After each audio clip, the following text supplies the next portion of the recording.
e depois nós vamos ler o versículo 16. Hebreus 10, verso 1, depois o verso 16, e aí a gente volta para o que nós estamos vendo em Levítico, tá?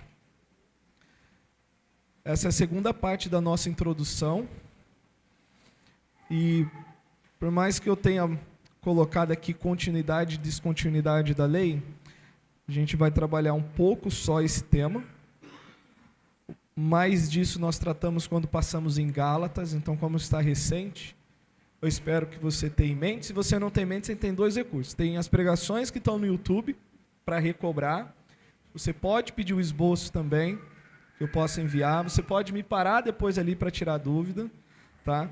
Mas as coisas que eu estou passando, irmãos, eu estou contando com a lembrança de vocês, porque o assunto todo é recente, né? E é bem recente, tá bom? Então, se você se sentir um pouco perdido nos assuntos, nas informações, anota de lado, me pergunta depois, né, onde que você pode pegar essa informação que a gente já passou aqui, para que ninguém fique boiando, né, e sem interesse, porque às vezes não está entendendo. Hebreus 10 diz assim: ora, visto que a lei tem sombra dos bens vindouros, não a imagem real das coisas, nunca jamais pode tornar perfeito os ofertantes, com os mesmos sacrifícios que ano após ano, perpetuamente eles oferecem. E quando a gente chega no verso 15 e 16, diz assim: e disto nos dá testemunho também o Espírito Santo, porquanto, após ter dito, e ele vai citar o texto de Jeremias 31, 33, 34, esta é a aliança que farei com eles, lá diz com a casa de Judá e com a casa de Israel, e aqui eles são resumidos em eles. Esta é a aliança que farei com eles depois daqueles dias, diz o Senhor, porém nos seus corações as minhas leis, e sobre as suas mentes as inscreverei. Vamos orar. Senhor, assim como temos procurado na parte da manhã, esse é um assunto bem, não vou dizer controverso, mas que flutua entre várias posições, e ajuda-nos a ver de fato aquilo que traz mais glória a Ti, não o que favorece o nosso discurso nem a nossa posição. Ajuda-nos a ver aquilo que vai nos fazer mais semelhantes a Jesus, aquilo que melhor expressa o Seu plano e a Sua obra, Senhor. Nós carecemos do auxílio do Teu Espírito. Sem Ele, será inútil o tempo que nós passarmos aqui, se nós não formos abençoados com a iluminação dEle. Que o nosso coração aceite a Tua palavra, que nós tenhamos prazer nela, que nós saibamos reparti-la bem e que nós possamos manejá-la bem. Em nome de Jesus. Amém. Levítico, ele é um livro fascinante, como nós lemos aqui. Ele é a sombra e a antecipação de uma realidade que foi definitivamente trazida por Jesus. Então, o autor aos Hebreus está falando para aqueles judeus que queriam sair do cristianismo para o judaísmo, falando o seguinte: olha, o que vocês estão pensando em abraçar era só uma sombra. A realidade, vocês já conhecem que é Jesus. O contexto da vinda de Jesus foi dentro da aliança mosaica. Eu repetidamente já passei para vocês isso, ainda que Mateus, Marcos, Lucas e João estejam dentro daquilo que é chamado de Novo Testamento, o relato deles cobre o período chamado de Antigo Testamento, de Antiga Aliança. Jesus nasceu debaixo da lei. Os feitos, os ocorridos, os acontecimentos e a sua obra se deu dentro ainda do que Deus propôs através de Moisés no Sinai. E nós estamos num ponto da história em que isso já aconteceu, a sua transição. E ao estudar o livro de Levítico é importante nós entendermos o seguinte: como que nós olhamos para isso? Como que nós vamos enxergar isso? O contexto da vinda de Jesus foi dentro da aliança mosaica, como nosso substituto, ele cumpriu a lei e resgatou os que estão debaixo da sua maldição. E aqui, Gálatas, eu creio que esteja bem fresco aí na mente de vocês. Pela fé em Jesus, temos vida eterna. E somos aperfeiçoados pelo seu poder em nos transformar e nos conformar cada vez mais a Ele. Por isso o texto de Hebreus que foi lido na liturgia tem uma parte que diz: e Ele aperfeiçoou para sempre com uma única oferta. Todos os que se aproximaram são aperfeiçoados pela oferta de Cristo. Não há uma repetição, uma reincidência, né? Uma faça e faça e faça. Cristo fez. Nós temos o hino: de uma vez, ó sim acredita, ó pecador tem sorte bendita, tudo Jesus por nós satisfez, Cristo salvou-nos de uma vez. E essa é a nossa confissão. A revelação, a instrução sobre quem Jesus é e quem nós somos, parte do que nós podemos reconhecer como vontade de Deus. Vontade de Deus é o que nós devemos nos submeter. Nós não temos dúvida disso. Nós estamos aqui para cumprir a sua vontade, para experimentarmos qual seja boa, agradável e perfeita vontade de Deus. O presente assunto visa mostrar como podemos aplicar a vontade de Deus revelada de tal forma que cada vez mais venhamos a ser mais parecidos com Jesus. Então, a linha que eu estou tentando trabalhar com vocês é o seguinte: nós estamos lendo com o interesse de fazer a vontade de Deus. Nós queremos obedecer a Deus, nós queremos fazer aquilo que é agradável a Deus. Estudar Levítico é importante para entendermos porque hoje ninguém mais precisa entregar um animal para ser considerado puro ou aceito diante de Deus. Por que você não vem com um bichinho fazendo barulho aqui para a porta da igreja? Por que eu não estou com uma roupa bem diferenciada como os levitas tinham? Eu lembro até hoje de alguém falando que na sociedade israelita, o levita era distinguido de longe dos demais. Ninguém tinha dúvida de quem era um levita por causa da sua vestimenta. Mas por que eu não estou vestido assim? Por que não há sangue na entrada da igreja? Por que não há um corre-corre e não há um mau cheiro também das vísceras e todas essas coisas? E também, leitura de Levítico pode nos ajudar a entender com mais profundidade o que de fato significou a vida e obra do Senhor Jesus Cristo. Ele veio e cumpriu a lei. Então, toda vez que você lê Mateus 5,17, eu não vim para cancelar ou abrogar a lei, eu vim para cumpri-la, Levítico tem que estar na sua mente. Hebreus tem que estar pairando ali. Quando você lê Mateus, fala: olha, pelo menos eu espero que quando a gente terminar de passar isso, você possa saborear mais ainda o que Jesus disse com isso. E entender o quão desesperador é o nosso caso diante de Deus sem Ele. Ele pôde cumprir a lei, eu e você nós não podemos. Ele nos faz aceitáveis diante de Deus, permanentemente, eternamente, para sempre, de uma vez. De Gênesis a Apocalipse, temos a vontade de Deus registrada. E no meio dessa revelação está o livro de Levítico.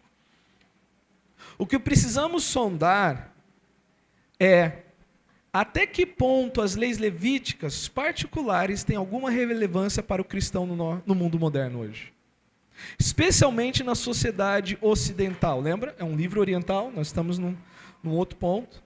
Mais precisamente, se um cristão deve ser motivado a ler Levítico para encontrar a verdade e orientação para a vida pessoal hoje. Basicamente, é isso. Então, nosso assunto aqui concentra-se em 3 pontos bem simples. Qual é o propósito da lei para a nação de Israel? Esse é o primeiro passo. Se você quer entender esse assunto, nós precisamos ir e perceber o seguinte: por que Deus deu a Israel? Qual é o efeito disso sobre a nação de Israel? Depois nós precisamos sondar o seguinte: qual o significado da lei dentro da nova aliança ou no Novo Testamento? E terceiro, qual é a unidade da lei. Se há uma unidade na lei ou não. E isso daqui, irmãos, eu não estou esgotando o assunto, nem pretendo, porque senão a gente não vai começar Levítico nunca. Tá? Se a gente for entrar... O que mais tem são livros e livros bem maiores do que isso, só tratando dessa tensão entre lei e evangelho, lei e graça, continuidade e descontinuidade da lei. Eu não estou me colocando aqui com a pretensão de bater o martelo no sentido de acabar com essa discussão. Eu vou orientar como a nossa confissão diz a respeito de como nós vemos ou não a continuidade ou descontinuidade da lei. Mas eu quero que você entenda que esse é um assunto muito vasto e bem complexo. Então eu vou dar aqui os pontos principais para que você entenda por que nós vamos caminhar da forma como vamos caminhar na exposição de Levítico. Tá bom? Então, primeiro, qual é o propósito da lei para a nação de Israel? E aqui, nação de Israel, nós estamos falando dos judeus mesmo, não como alguns vão querer pensar do Israel de Deus. Mas por que Deus deu a lei? Deus escolheu a nação de Israel como seu povo especial para ter um relacionamento com Ele e ser o povo mediador e revelador do mundo para que todas as nações fossem abençoadas por Ele. Texto bem claro, Gênesis 12, 3. Vamos lá para Gênesis 12, 3, quando Abraão é chamado.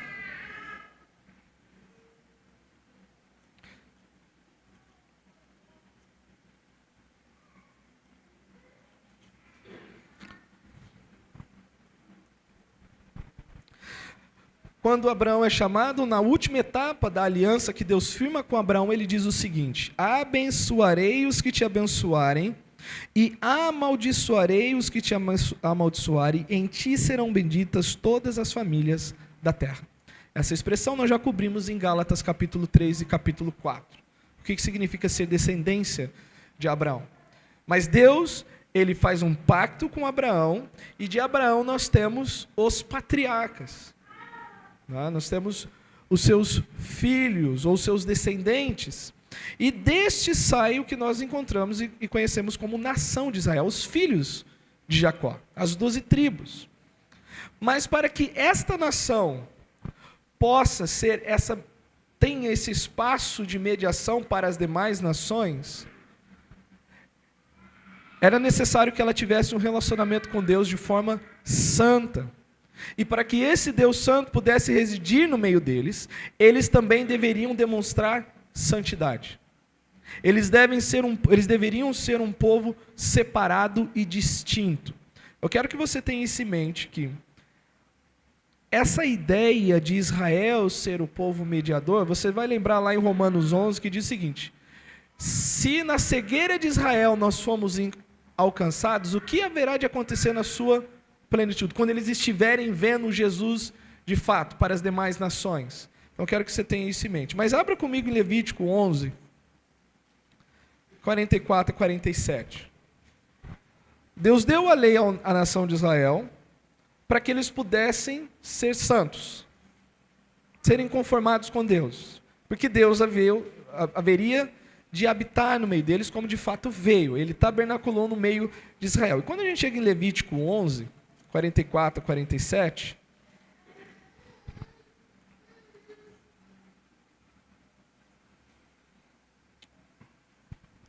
diz assim: eu sou o Senhor vosso Deus, portanto vós vos consagrareis e sereis santos, porque eu sou santo. Não vos contamineis com nenhum enxame de criaturas que se arrasta sobre a terra. Eu sou o Senhor que vos faço subir da terra do Egito, para que eu seja o vosso Deus. Portanto, vós sereis santos, porque eu sou santo. Esta é a lei dos animais e das aves e da alma, de toda alma vivente que se move nas águas, de toda criatura que povoa a terra, para fazer diferença entre o imundo e o limpo, entre animais que se podem comer e animais que não se podem comer. Esse texto nos mostra que Deus quis que Israel fosse santo. Tá? Estou resumindo bastante aqui. Isso nos dá a entender do porquê dos sistemas de sacrifício, dos vários sacrifícios que Israel tinha, ou o israelita tinha que oferecer a Deus. Era uma forma de tornar possível aos israelitas receber perdão dos pecados e assim exibir santidade. Mas por trás dos preceitos e significados do que esses sacrifícios de expiação realizariam, está a instrução da lei. Quando nós entrarmos em respeito da lei, no Novo Testamento, nós vamos estudar de que maneira esse termo lei é visto. Nem sempre é visto como a lei de Moisés. Mas para nós aqui, dentro do contexto judaico, lei é a lei de Moisés. A lei legislava os meios de expiação, de cobertura. Ninguém poderia se aproximar de Deus sem que os seus pecados fossem cobertos. Nem os que ministravam diariamente no templo. Ainda que Corá, Datã e Abirã tenham pensado que Moisés e Arão e os demais sacerdotes estavam se achando a última bolacha do pacote, né? Porque só vocês podem servir diante de Deus. Toda a nação é santa. Deus vai lá, faz a vara de Arão florescer. Mas isso não exime os sacerdotes, os ministrantes no templo, no tabernáculo, deles mesmos se purificarem para estar diante de Deus. Então essa ideia da expiação, dessa cobertura, é uma maneira de uma pessoa se aproximar de Deus sem ser destruída, fulminada, julgada imediatamente. A lei legislava os meios de expiação, bem como as admoestações e proibições que Israel tinha que obedecer para viver uma vida agradável a Deus. Em uma palavra, a lei revelada estava no centro do que significava para Israel ser santo. Vocês vão se consagrar, vocês vão se purificar, porque vocês vão ser santos, porque eu sou santo. A tônica de Deus é essa. As leis forneciam a instrução definindo o que era viver uma vida santa diante de Deus. Então, por exemplo, nós lemos essa de Levítico 11. Abra comigo Levítico 20, versos 22 a 26.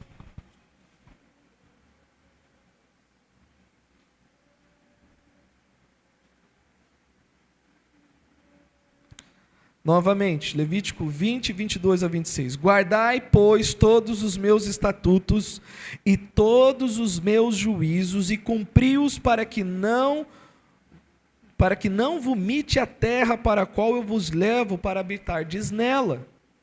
Não andeis nos costumes da gente que eu lanço fora de diante de vós, porque fizeram todas estas coisas e por isso me aborreci deles. Então, quando você volta, não precisa voltar, tá? Quando você lê Gênesis 15, Deus fala para Abraão o seguinte: daqui 400 anos, quando se encher a medida de iniquidade dos amorreus, o povo vai herdar. E aqui Moisés ouve da parte de Deus o seguinte: olha, toda essa gente fez isso e eu não me agradei deles. Por isso que vocês estão chegando como um instrumento de juízo sobre estes povos também. Mas a vós outros vos tenho dito: em herança possuireis a sua terra, e eu vou-la darei para possuirdes, terra que mana leite e mel. Eu sou o Senhor vosso Deus, que vos separei dos povos. Então, farei, pois, distinção entre animais limpos e os imundos, entre as aves imundas e as limpas.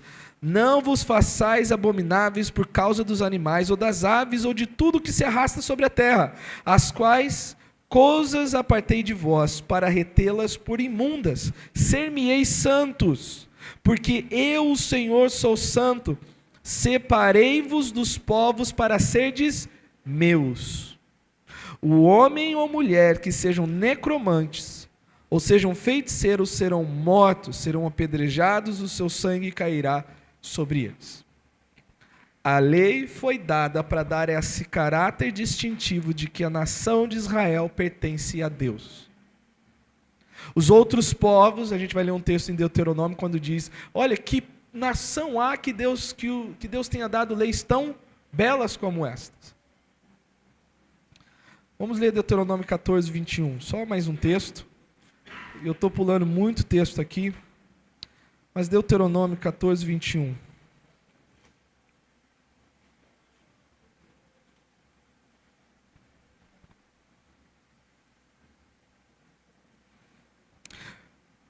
Quando fala da comida, mas está atrelado ao quê? Tudo que Israel fizesse era para demonstrar que eles foram separados por Deus, distintos dos demais povos.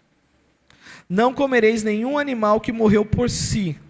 Podereis dá-lo ao estrangeiro que está dentro da tua cidade, para que coma, ou vendê-lo ao estranho, porquanto sois povo santo ao Senhor vosso Deus.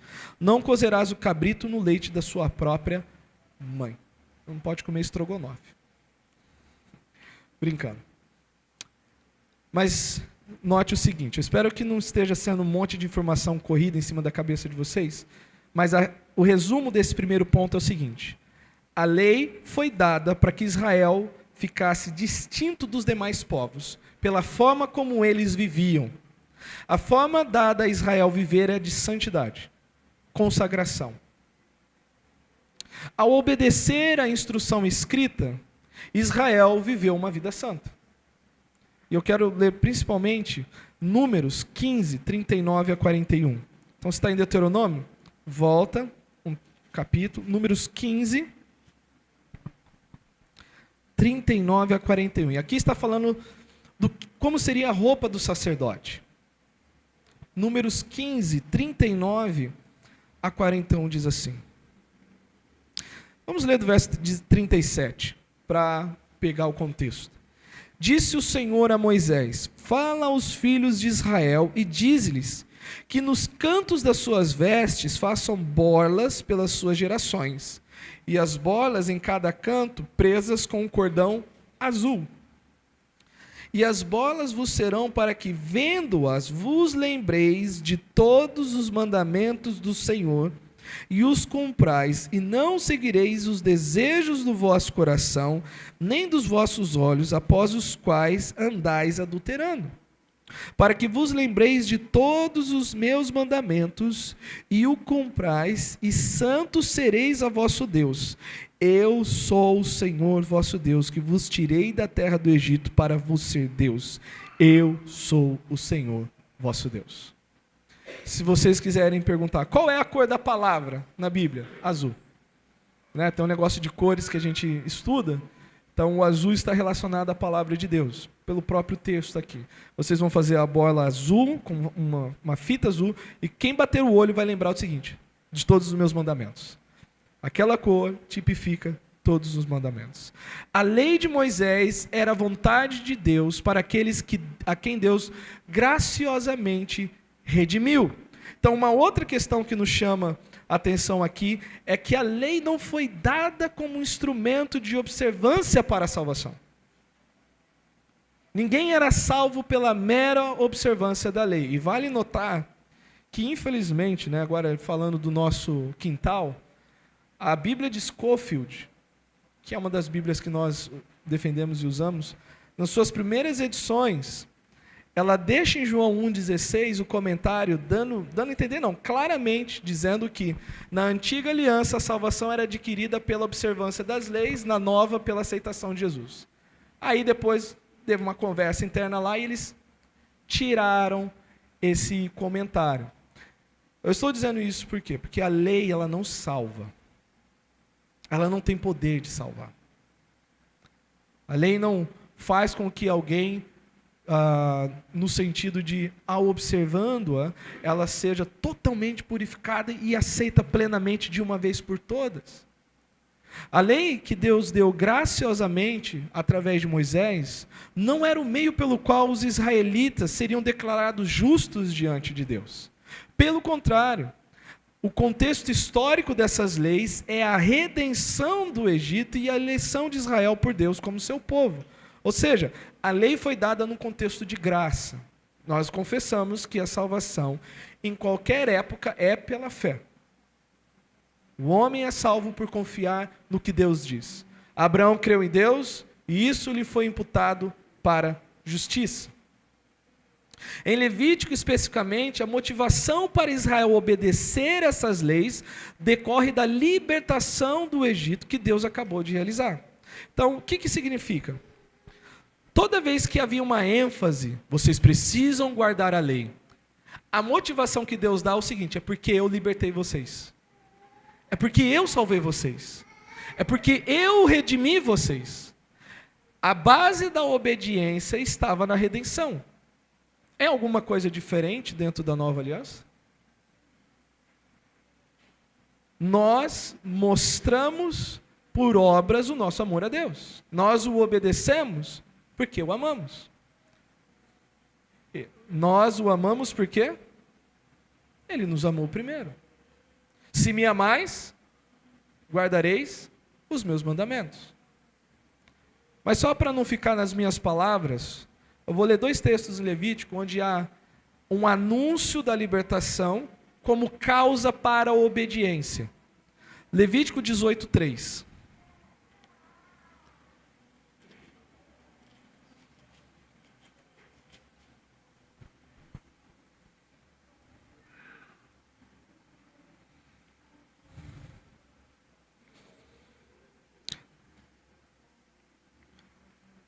Vai o 2. Fala aos filhos de Israel e diz-lhes: Eu sou o Senhor vosso Deus. Não fareis segundo as obras da terra do Egito em que habitastes, nem fareis segundo as obras da terra de Canaã, para a qual eu vos levo. Nem andareis nos seus estatutos. Fareis segundo os meus juízos, e os meus estatutos guardarei para andardes nele. Eu sou o Senhor vosso Deus. Portanto, os meus estatutos, os meus juízos guardareis, cumprindo os quais o homem viverá por eles. Eu sou o Senhor. 23:43.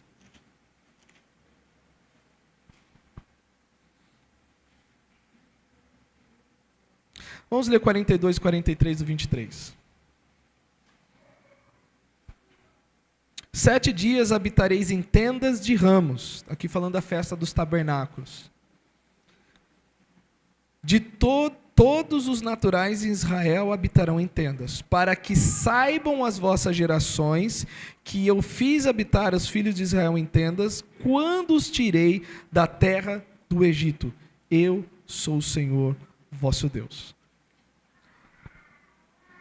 B.W. Anderson diz o seguinte: na fé de Israel, as boas novas do que Deus fez precede a exposição do que o povo deve fazer.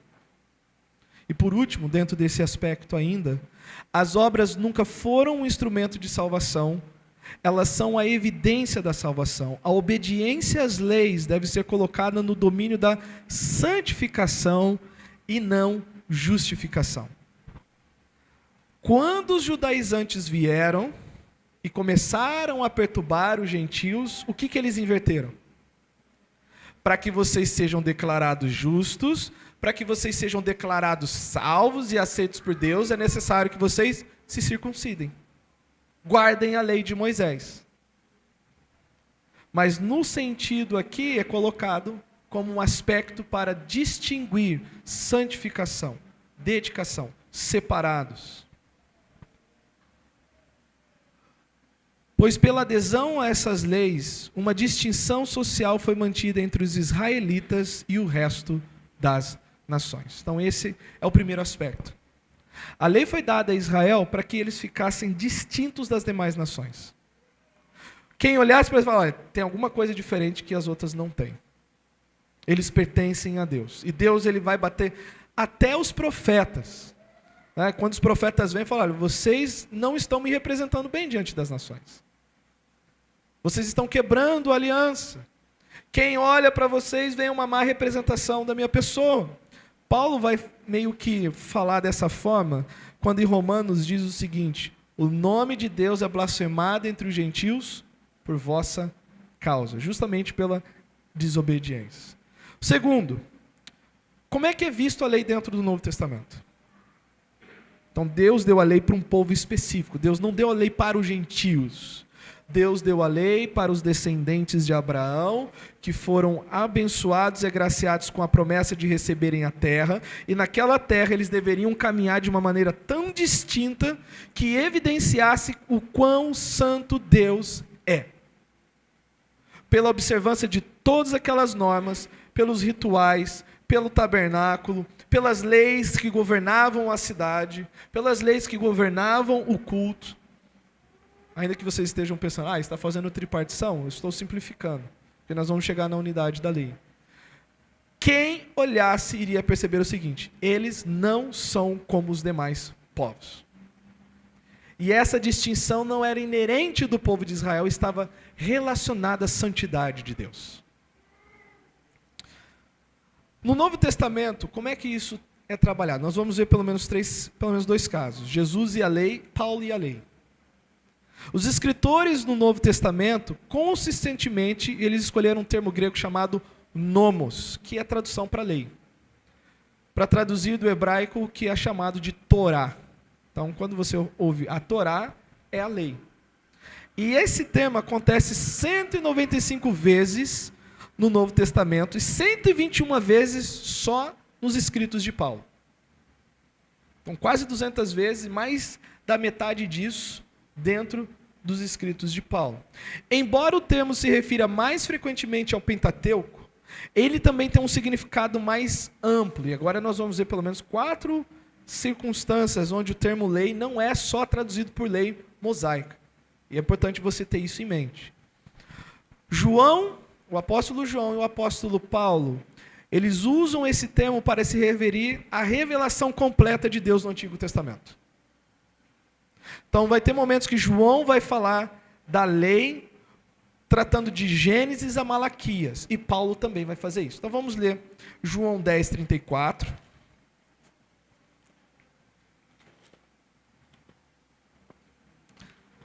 Nem só João, né, mas o próprio Senhor Jesus. João 10:34.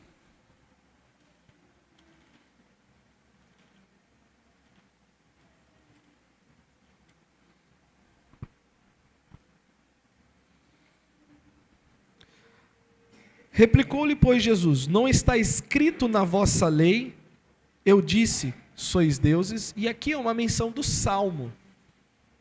Não é uma menção de algum texto que está entre Gênesis e Deuteronômio.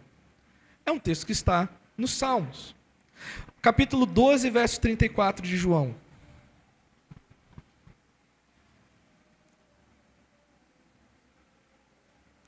Replicou-lhe, pois, a multidão: nós temos ouvido da lei que o Cristo permanece para sempre. Como dizes tu ser necessário que o Filho do Homem seja levantado? Quem é esse Filho do Homem? Uma menção, por exemplo, de Daniel 7, o ancião de dias. Eles sabiam, olha, o Messias quando vier, ele permanece para sempre. Estão lembrando de determinadas citações. E aqui é uma menção dos profetas. 15:25 de João.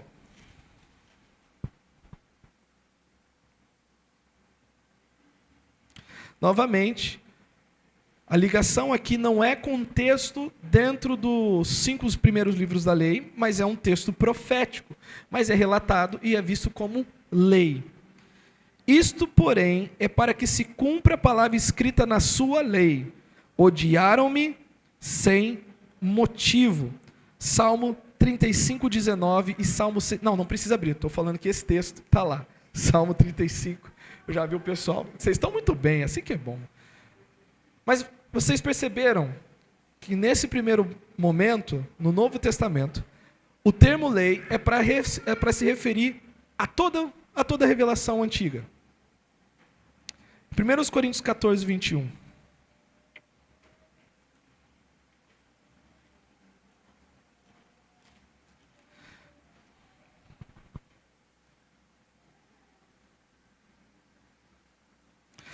Paulo vai citar Isaías 28, aqui aos Coríntios, e ele diz o seguinte: na lei está escrito: falarei a este povo por homens de outras línguas e por lábios de outros povos, e nem assim me ouvirão, diz o Senhor.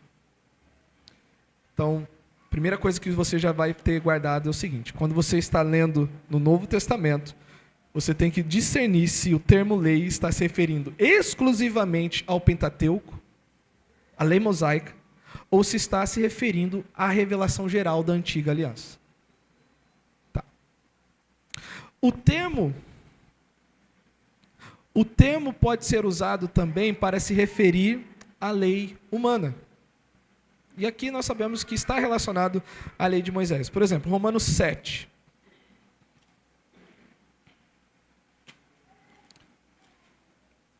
Romanos 7, 2 a 4.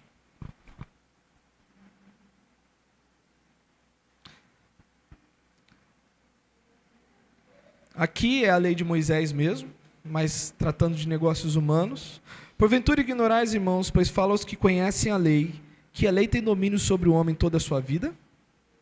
Ou a mulher casada está ligada pelo marido, pela lei ao marido, enquanto ele vive.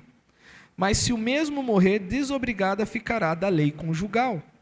De sorte que será considerada adúltera se vivendo ainda o marido unir-se com outro homem, porém se morrer o marido estará livre da lei e não será adúltera e se contrair novas núpcias. Assim, meus irmãos, também vós morrestes relativamente à lei, por meio do corpo de Cristo, para pertencerdes a outro, a saber, aquele que ressuscitou dentre os mortos, e deste modo frutifique para Deus. Mas também ela pode ser vista como um princípio, ou seja, um princípio de fé. Capítulo 3 de Romanos, verso 27.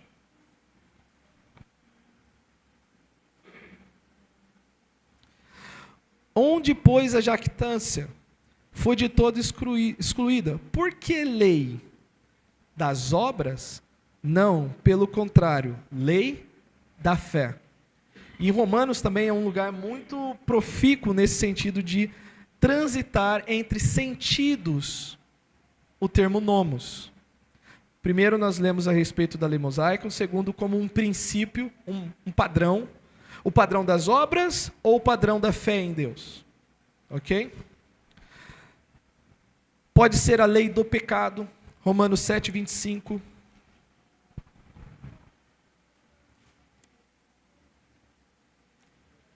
Graças a Deus por Jesus Cristo nosso Senhor, de maneira que eu de mim mesmo, com a mente, e lhes inscreverei aonde? Na mente as minhas leis e no coração. Lembra o texto de Hebreus 10, o texto de Jeremias? E aí o autor aqui, Paulo, ele vai dizer o seguinte: graças a Deus, ele não só está agradecendo, mas ele está atribuindo o efeito disso. Foi Deus quem me fez assim, escravo da lei dele.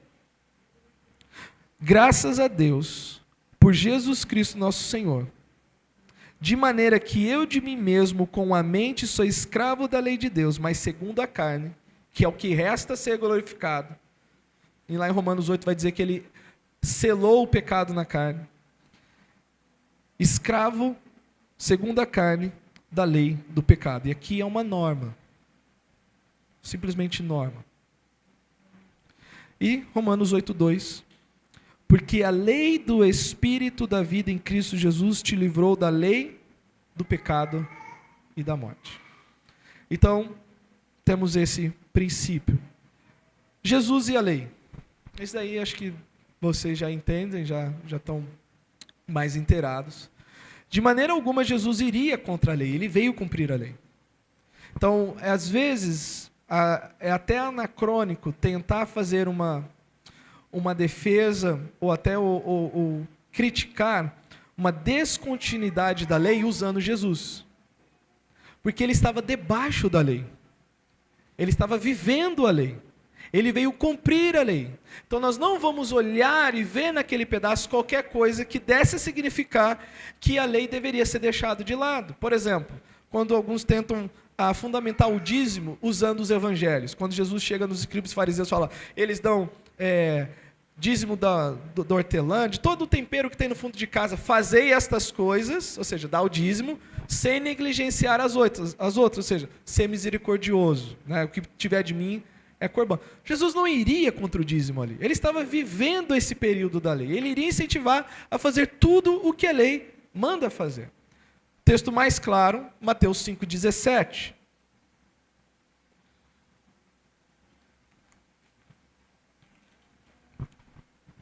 Não penseis que vim revogar a lei ou os profetas. Não vim para revogar, vim para cumprir. Então, nesse ponto, não tem nem por que ficar falando, não, ele veio cumprir. Porque em verdade vos digo, até que o céu e a terra passem, nenhum il ou tio jamais passará da lei, até que tudo se cumpra. Aquele, pois, que violar um destes mandamentos, posto dos menores, e assim ensinar aos homens, será considerado mínimo no reino dos céus. Aquele, porém, que os observar e ensinar, esse será considerado grande no reino dos céus. Porque vos digo que se a vossa justiça não excederem muito dos escribas e fariseus, jamais entrarei no reino de Deus. E eles eram rigorosos, externamente falando. Jesus, ele deu a verdadeira interpretação da lei. Ouvistes o que foi dito? Eu, porém, vos digo. Ele não está criando uma nova legislação, ele está dando o sentido que ela deveria ter sido observada desde o início. Nesse ponto da conversa, é como se ele estivesse chamando a atenção dos legisladores em dizer o seguinte: olha, porque eu não me deitei com uma outra mulher, eu não cometi o adultério que a lei diz. E Jesus fala, não, a lei ela não é só para refrear o externo, ela é para refrear o interno também, guardar internamente. Se só de olhar, você já adulterou. E a gente vê nos Salmos, de que maneira poderá o jovem guardar puro o seu caminho, observando segundo a sua palavra. Guardo no meu coração os seus mandamentos, para eu não pecar contra ti. Nós temos isso claro. Ele nunca desmentiu ou negou a lei mosaica. Na verdade, ele advertiu severamente qualquer um que se atrevesse a fazê-lo, que é o texto que nós lemos aqui. A lei do Antigo Testamento foi dirigida a Jesus. E aqui é onde entram os textos que mais servem para facilitar o entendimento dessa tradição. Romanos 8:3.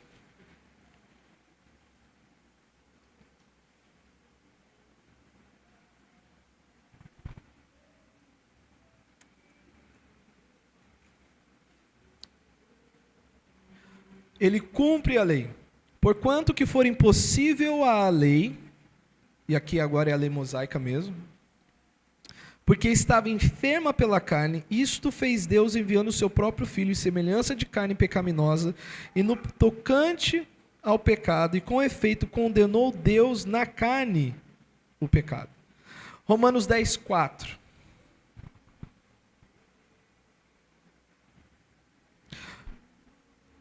Porque o fim da lei é Cristo, para a justiça de todo aquele que crê. Gálatas 3:24.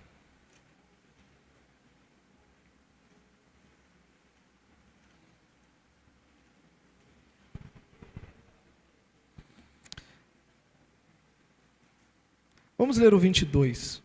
Mas a Escritura encerrou tudo debaixo do pecado, para que mediante a fé em Jesus Cristo fosse a promessa concedida aos que creem. Mas antes que viesse a fé aqui é o Evangelho. Antes que o Evangelho viesse, estávamos debaixo da tutela da lei, estávamos debaixo do cuidado da lei. E aqui, lei, pelo menos da perspectiva de Paulo, é ela de uma forma completa. Não pensando em separações como às vezes é feito. A lei como um todo estava tutelando aqueles até a vinda de Jesus. E nela encerrados para essa fé que de futuro haveria de revelar-se, de maneira que a lei nos serviu de aio para nos conduzir a Cristo, a fim de que fôssemos justificados por fé. Então, essa é a relação entre Jesus e a lei. Como que Paulo e a lei se relacionavam nesse ponto? Conforme observado aqui pelas ocorrências do termo nomos, a questão da lei foi muito importante nas epístolas paulinas aqui no Novo Testamento. Na verdade, não é exagero afirmar que a visão de Paulo sobre a lei é tão importante para a teologia do Novo Testamento quanto a lei mosaica é para a teologia do Antigo Testamento. Então, todo o Antigo Testamento está pautado sobre essa relação de Deus com o povo de Israel através de Moisés e a lei entregue, como também a visão dentro da nova aliança, da relacionamento de Deus através de Jesus Cristo. E agora, qual é essa lei que une esse povo? Esse povo que representa Deus, eles estão debaixo de qual norma? Essa é a pergunta que nós fazemos a essa altura. Quando nos olharem, como que vamos mostrar que somos distintos dos demais? Não dos demais povos, agora é das demais pessoas, dos incrédulos. Como que se dá isso? Nós já não temos mais o templo. Nós não temos sacrifício. Não há necessidade de trazer animais.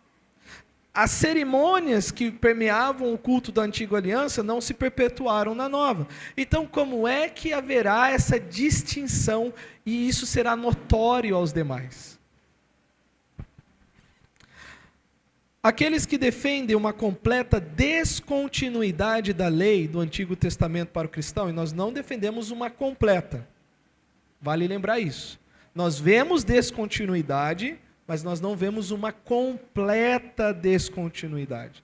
Sabe por quê? Porque nós entendemos, como foi mostrado aqui, que o termo nomos não está só relacionado à lei mosaica, os 5 primeiros livros. Se nós defendemos uma completa descontinuidade, o que vamos fazer dos profetas? Os profetas são chamados de lei. Nós vamos dar um tiro no pé. Não vamos? Então nós não devemos ser coerentes. Então quando nós falamos de uma descontinuidade, nós estamos falando daquele sistema que distingue, como foi dado ao povo de Israel, para distingui-lo das demais nações. O novo, ou o sistema que Deus nos dá, é diferente. Ainda que a essência seja a mesma. Deu para entender? Enquanto Israel externamente estava ligado àquela lei, para que houvesse uma distinção, e quem olhasse para eles visse uma diferença, dentro dos termos da nova aliança, há uma lei e há algo que causa essa diferença. Contudo, nós não podemos dizer que há uma completa e 100% descontinuidade, porque como vimos aqui, os salmos e os profetas são chamados de lei.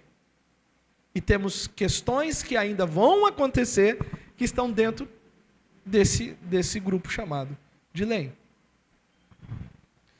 Então, aqueles que defendem uma completa descontinuidade da lei do Antigo Testamento para o cristão, bem como aqueles que sustentam que a lei é de várias maneiras ainda normativa, ou seja, os que defendem uma maior continuidade para o crente, os dois vão apelar para Paulo.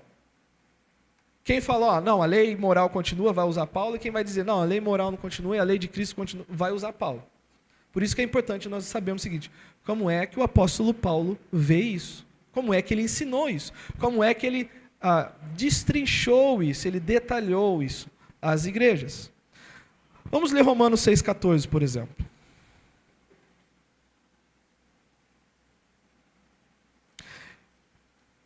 E de forma justa, eu vou ler os argumentos dos dois lados. Tanto dos que veem descontinuidade, quanto dos que veem continuidade. Romanos 6,14. Porque o pecado não terá domínio sobre vós, pois não estáis debaixo da lei, e sim da graça. E aqui um é antítese do outro. Não é sinônimo. Lei aqui você não precisa ficar pensando em tripartição. É o sistema mosaico completo. Capítulo 7, versículo 4. Assim, meus irmãos, também vós morrestes relativamente à lei, por meio do corpo de Cristo, para pertencerdes a outro, a saber, aquele que ressuscitou dentre os mortos, e deste modo frutifiquemos para ele. Então, se a lei tem domínio sobre o homem enquanto ele vive, se nós morremos em Cristo para a lei, nós morremos em Cristo para a lei. E fomos ressuscitados para uma nova, vamos dizer assim, uma nova forma de viver. 2 Coríntios 3,11.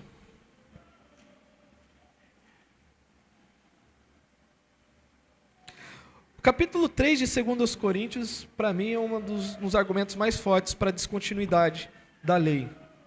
A comparação que Paulo faz sobre a antiga e a nova aliança. Mas, 2 Coríntios 3,11 diz assim: porque se o que desvanecia teve a sua glória, muito mais glória tem o que é permanente. Gálatas 3,19.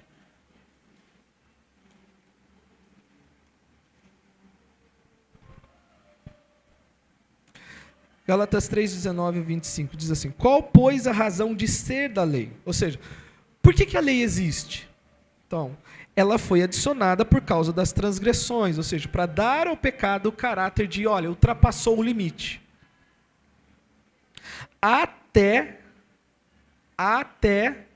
olha o advérbio do que? Temporal, né? Advérbio de tempo. Até que viesse o descendente, a quem se fez a promessa. Esse argumento textual, até que, para mim, ele é bem definitivo. E foi promulgada por meio de anjos pela mão de um mediador. Ora, o mediador não é de um, mas Deus é um. É porventura a lei contrária às promessas de Deus? De modo nenhum, porque se fosse promulgada uma lei que pudesse dar vida, a justiça, na verdade, seria precedente da lei. Mas a Escritura encerrou tudo debaixo do pecado, para que mediante a fé em Jesus Cristo fosse a promessa concedida aos que creem. Mas antes que viesse a fé, estávamos debaixo da tutela da lei e nela encerrados para essa fé que de futuro haveria de revelar-se. De maneira que a lei nos serviu de aio para nos conduzir a Cristo, a fim de que fôssemos justificados por fé. Mas tendo vindo a fé, já não permanecemos subordinados ao aio. Gálatas 4, 1 e 5 a gente não precisa ler, senão Efésios 2,15, Colossenses 2,14 são textos que trabalham a descontinuidade do sistema. Enquanto outros vão usar, por exemplo, vamos voltar novamente, Romanos 3,31.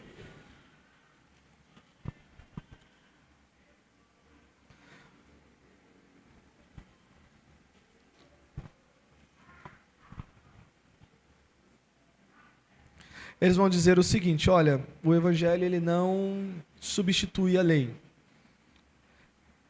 Anulamos, pois, a lei pela fé?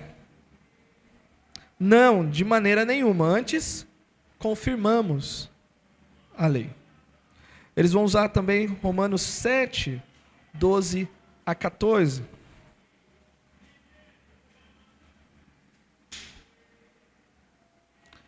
Por conseguinte, a lei é santa e o mandamento santo, justo e bom. Acaso o bom se me tornou em morte? De modo nenhum. Pelo contrário, o pecado, para revelar-se como pecado, por meio de uma coisa boa, causou-me a morte, a fim de que pelo mandamento se mostrasse sobremaneira maligno. Porque bem sabemos que a lei é espiritual, eu todavia sou carnal, vendido ao pecado. Essa palavra escravidão não tem no original, mas foi dada aí para dar força. Vendido à escravidão do pecado. E um dos textos talvez mais contundentes que alguns vão usar é Efésios 6:2. E o interessante é que Paulo vai admoestar a igreja de Efésios não baseado na sua autoridade apostólica, mas ele vai dar essa instrução baseada na autoridade de Moisés. E Efésios 6:2 diz assim, vamos ler os versículos 1 e 2. Filhos, obedecei a vossos pais no Senhor, pois isto é justo. Honra a teu pai e tua mãe, que é o primeiro mandamento com promessa, para que te vá bem e sejas de longa vida sobre a terra. Então, alguns vão dizer que há uma continuidade da lei moral, porque Paulo usou esse texto aqui. Com a vinda de Cristo e a criação de um novo homem, novo homem, nova natureza, vocês precisam lembrar dessa distinção. Tá? O corpo de Cristo, novo homem. Com a vinda de Cristo e a criação do novo homem, houve uma mudança na operação, no programa do reino de Deus. O novo homem consiste de judeus e gentios em Cristo. Efésios 2:15. Vamos lá para Efésios 2. Vocês já estão aí no Efésios 6, só voltar algumas páginas.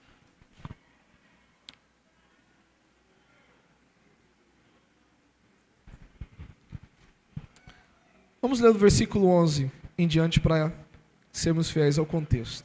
Portanto, lembrai-vos de que outrora vós gentios na carne, chamados incircuncisão por aqueles que se intitulam circuncisos na carne por mãos humanas, naquele tempo estáveis sem Cristo, separados da comunidade de Israel, estranho às alianças da promessa, e não tendo esperança e sem Deus no mundo. Mas agora em Cristo, vós que antes estáveis longe, fostes aproximados pelo sangue de Cristo. Porque Ele é a nossa paz, e do qual o qual de ambos fez um. E, tendo derrubado a parede da separação que estava no meio da inimizade, aboliu na sua carne a lei dos mandamentos na forma de ordenanças, para que dos dois fosse criados em si mesmo um novo homem, fazendo a paz. E reconciliasse ambos em um só corpo com Deus, por intermédio da cruz, e destruindo por ela a inimizade. Portanto, aquelas leis que antes serviam de emblema para a nação de Israel e de limite para mantê-la distinta e separada do mundo não estão mais em vigor. Aquilo que era usado para fazer essa distinção. Essas leis, particularmente as leis do sábado, circuncisão, alimentação, serviram o seu propósito e foram completadas e cumpridas em Cristo. À medida que essas leis foram cumpridas, elas deixaram de operar no plano literal para demarcar e preservar os filhos de Israel, e agora se aplicam à igreja em princípio sobre o que significa viver uma vida de santidade. Eu vou dar um exemplo. 2 Coríntios 6.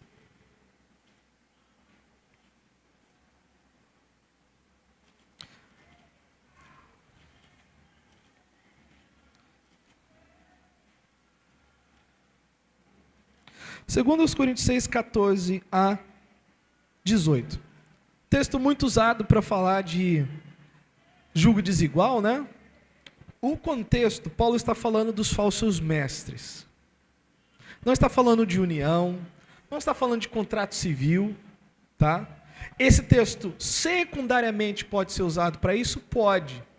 Mas primariamente está falando da relação da igreja de Corinto com aqueles falsos mestres que estavam perturbando a igreja, os falsos apóstolos. Esse é o sentido.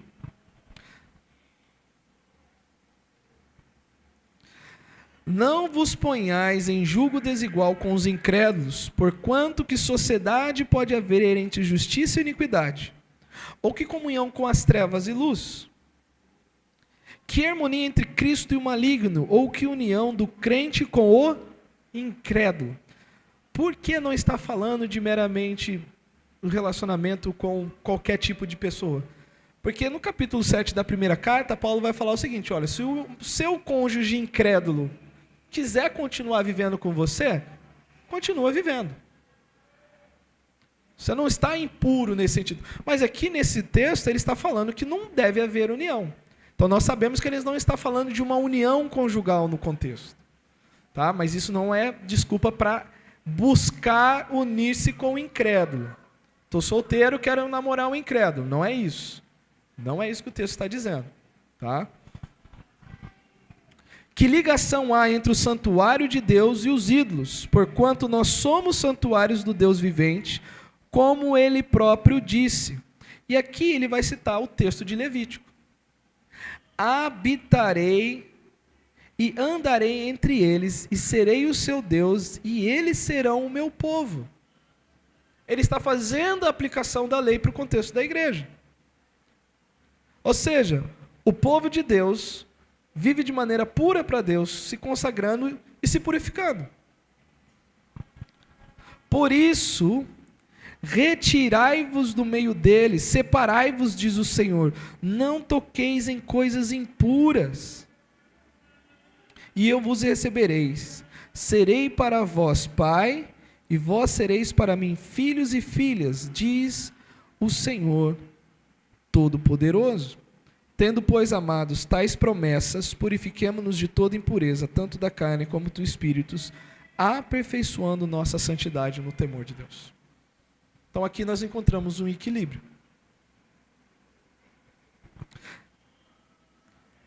Houve uma mudança na administração, e é isso que nós sempre enfatizamos com respeito ao dispensacionalismo. É a forma de Deus administrar determinadas épocas. Dentro da lei mosaica, a administração servia-se daquilo que a lei dizia. Os homens se aproximavam de Deus, se aproximavam a Deus dentro daquelas prescrições de purificação. vindo a nova aliança, a forma do homem se aproximar de Deus mudou. Assim pode-se dizer que os crentes não estão mais debaixo da lei. Eles não estão mais sobre o sistema religioso determinado pela lei, mas sobre melhores promessas da nova aliança. E eu acho que eu vou parar por aqui, senão eu vou perder tudo o que eu já falei para vocês. E tem mais um ponto ainda. Tá? E eu não quero que eu continue aqui e vocês esqueçam do que eu já falei antes. Mas eu vou trabalhar na próxima sobre a unidade da lei. Tá? Mas o que a gente pode resumir aqui, quero ler finalmente com vocês 1 Coríntios 9.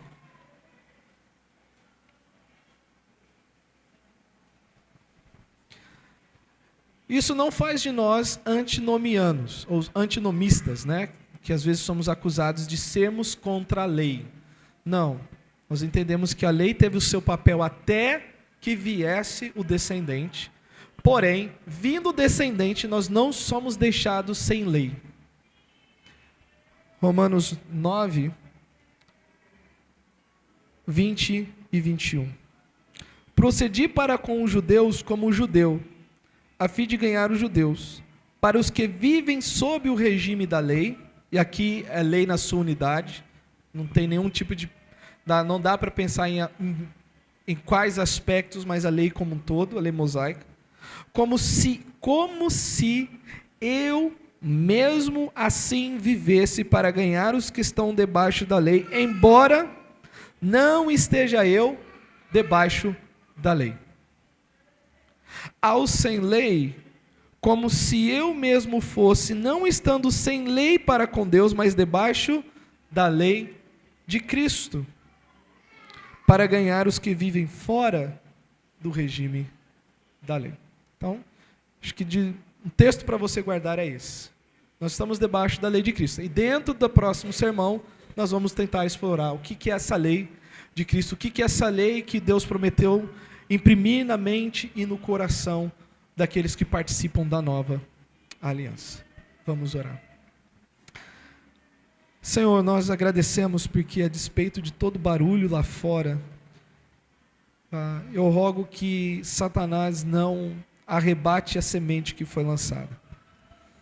Nós lamentamos ter que compartilhar o tempo do culto com esse tipo de barulho, mas pedimos que o Senhor haja favorável, veja e contemple a nossa situação. Como os apóstolos e a igreja orava diante de qualquer situação que se levantasse contra o Evangelho, nós sabemos e podemos perceber que isso sim afeta o nosso tempo de culto e o nosso tempo de prestar atenção na sua palavra. Por isso colocamos essa circunstância nas tuas mãos, rogando que o Senhor se levante em favor do seu povo. Obrigado porque nós temos a tua palavra e temos o teu Espírito que nos conduz a nossa mente, o nosso coração, a buscarmos e a cumprirmos a tua vontade. Em nome de Jesus. Amém.